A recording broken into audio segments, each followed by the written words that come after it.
একটি ছোট গ্রামে এক কৌতূহলী ছেলের নাম ছিল রাফি। একদিন জঙ্গলের পাশে খেলতে খেলতে সে এক অদ্ভুত পাথর দেখতে পেল।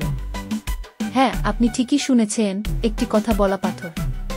পাথরটি বলল, ওহে বালক, তুমি কি আমার সাহায্য করতে পারো? আমি এখানে শতাব্দী ধরে আটকে আছি। রাফি বিস্মিত হলেও আগ্রহী হয়ে বলল, কিভাবে একটি পাথর কথা বলতে পারে? পাথরটি উত্তর দিল, এটা অনেক পুরানো গল্প, কিন্তু যদি তুমি আমাকে মুক্তি দাও, আমি তোমাকে একটি ইচ্ছা পূর্ণ করে দেব। রাফি, যেহেতু সে খুবই কৌতূহলী ছিল, রাজি হয়ে গেল। কি করতে হবে আমাকে? পাথরটি বলল, আমাকে পাহাড়ের নিচে গড়িয়ে পাঠাও, তারপর আমি মুক্ত হয়ে যাব। রাফি পাথরটি গড়িয়ে পাহাড়ের নিচে নামিয়ে দিল, আর চমকে যাওয়ার মতো ঘটনা ঘটল। পাথরটি হঠাৎ করেই একটি বিশাল, রঙিন পাখিতে পরিণত হল। পাখিটি হাসি মুখে বলল, ধন্যবাদ রাফি। যেমন বলেছিলাম, তোমার ইচ্ছা পূর্ণ করব। কিন্তু পরের বার একটু চিন্তা ভাবনা করে ইচ্ছা করো।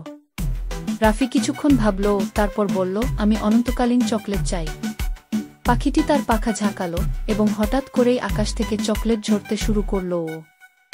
রাফি আনন্দিত হয়ে হাসল, কিন্তু তারপরই সে বুঝতে পারল, পুরো গ্রাম এখন চকলেটে ভরে গেছে, আর সেখানে পিঁপড়ার ঢালও এসেছে।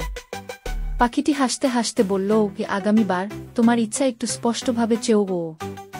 এভাবেই রাফি শিখল যে ইচ্ছা করার সময় তাকে আরও সতর্ক থাকতে হবে, বিশেষত যখন সেটা চকলেটের মতো মিষ্টি কিছু নিয়ে থাকে।